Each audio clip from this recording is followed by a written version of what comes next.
Outputting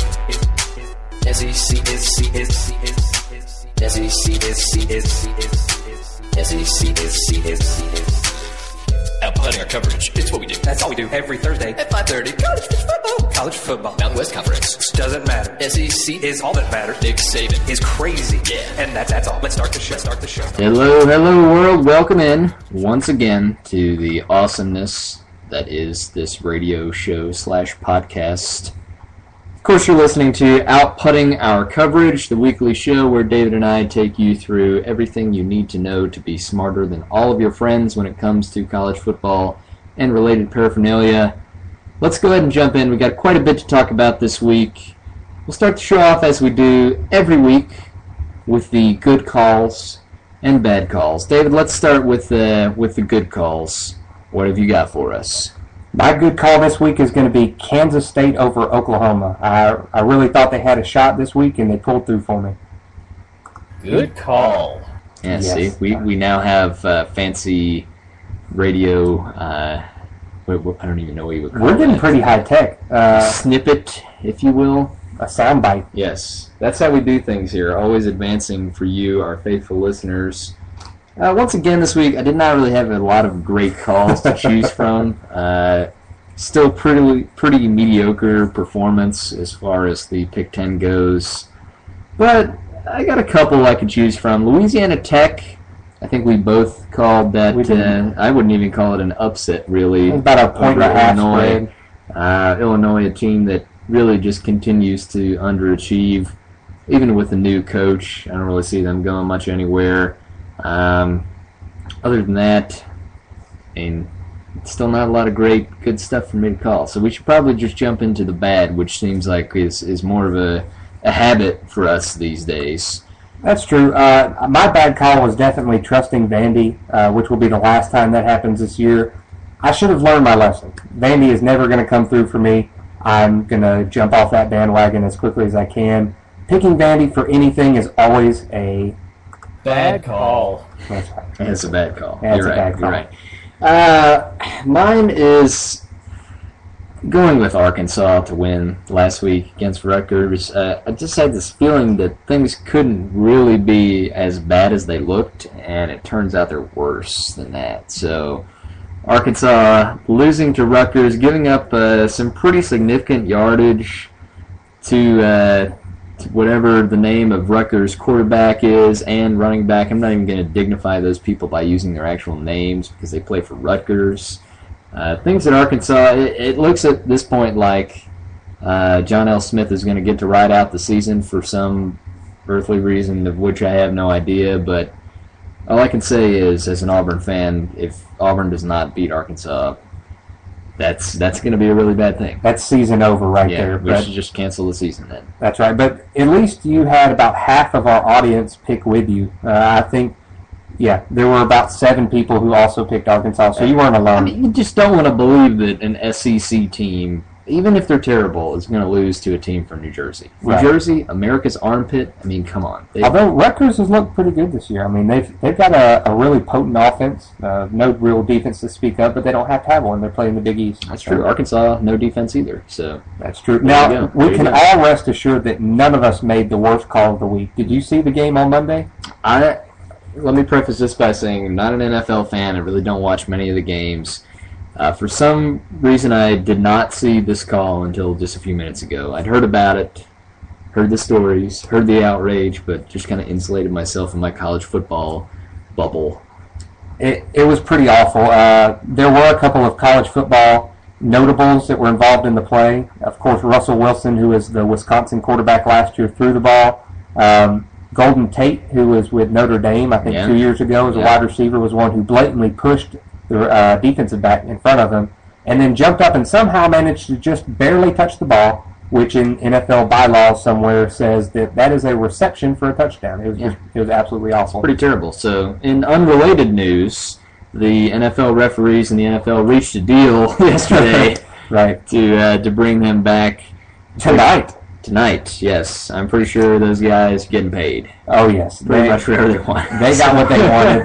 They got the pensions for part-time employees, which has never been done, ever. Yep. But they had a lot of chips to bargain with. Yep, definitely. So, as a college football fan, it makes you appreciate the fact that no matter how bad things may have seemed with the BCS and all that over the years, at least the on-field results have been credible. Right. At least you don't have... Sometimes the SEC refs can seem a little sketchy, but they're getting it right most of the time. Unlike those NFL guys, it's some pretty ridiculous stuff. It's pretty bad. If nothing else, the replacement officials made us appreciate who we have calling the games. Absolutely. A couple of those guys, a report came out Tuesday, or I think it was Monday night, that a couple of them had been fired from the very prestigious Lingerie Football League. Oh, wow. The LFL. Right, yeah. So you've got some quality out there calling your games. Now, can we hope for, back in the day, the AFL and the NFL merged to create what is now the NFL? Can we hope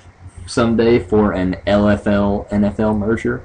Do you think that's in the realm of possibility? I think you'd have a lot of people on board with the women in the lingerie, but the guys wearing the Speedo thongs? That was part of the Lingerie Football League before? Were there men in this league? No, there's not. But I think if you merge them, everybody would probably have to wear it, wouldn't they? No, I think what you would do is just create, two separate divisions, and you could have, a Lingerie Football League team in each city that has an NFL team. So before or after, or maybe even during halftime of the NFL game, you have an LFL game. Think about that, huh? You mean like cheerleaders? Yeah, you're right. It's already happened. Okay. All right.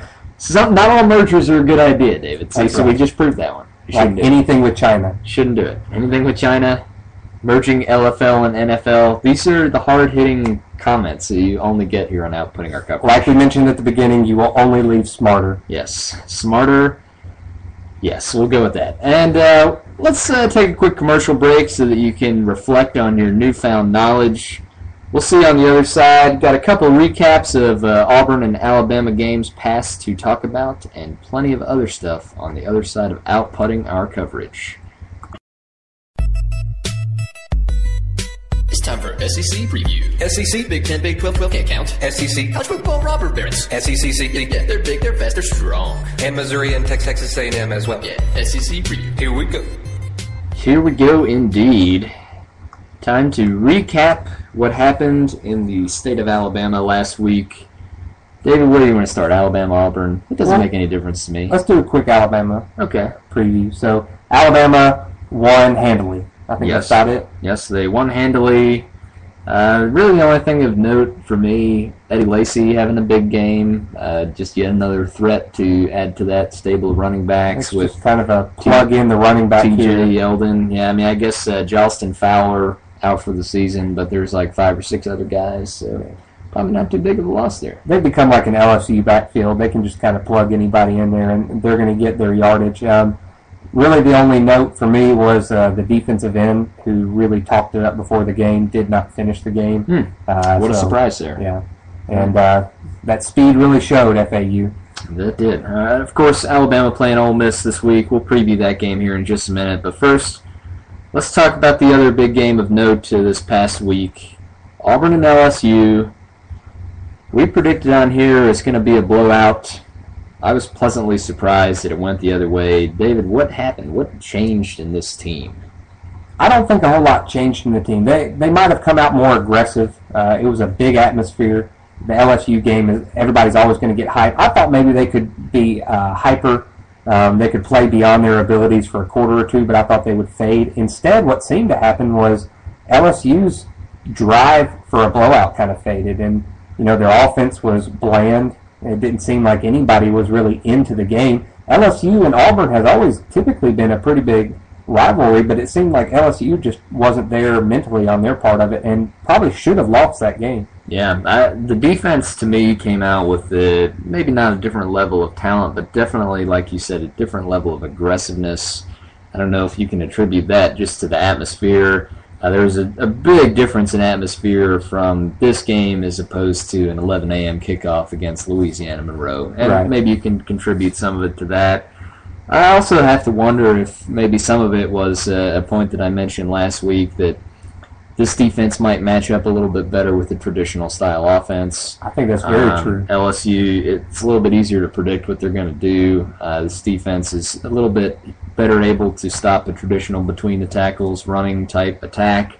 And Zach Mettenberger certainly helped out the Auburn defense by not being that great. Right. So I think there got to be some serious question marks still for LSU at the quarterback position, but to me, it's not all rosy for Auburn. I mean, they still lost the game, and there's still some serious questions on offense, still starting and ending with Kyle Frazier. Cannot throw the ball. I mean, when you become one-dimensional on offense, you can be stopped, and it makes it difficult for you to win a game because everybody knows what you're going to do, and even when you drop back to pass and you have limited coverage on the outside, you still can't complete passes. So it's just really ugly on the offensive game, although I was impressed with the rookie who came in, the little freshman. Yep. He looked impressive when he came in. Jonathan Wallace being used in sort of a similar role to what Kyle Frazier did last year, almost a wildcat-type offense. But the big difference to me is even last year when Kyle Frazier came in, he always looked tentative. He never seemed confident. Jonathan Wallace coming into the game, for as simple of a role as he had, he seemed very confident. He knew where he wanted to go. He got there fast, and he looked like more of a dual-threat type of guy. To me, at this point, Kyle Frazier is anything but a dual threat, and he's never really looked to me like that great of a runner. I was wondering why he didn't get more of a chance. Frazier was not effective. He wasn't doing anything, and the only time Auburn moved the ball was with the backup. So at this point, Kyle Frazier reminds me of very early career Jason Campbell. Maybe he can turn into late career Jason Campbell, but I remember a lot of the same feelings that I'm having right now, having during that time as well. So we'll see what happens with that. The good news for Auburn, some winnable games coming up. Arkansas, of course, Auburn with a bye week this week, thankfully, needing some time to kind of rethink some things on offense. Then Arkansas at home, then a trip to Ole Miss, a trip to Vandy.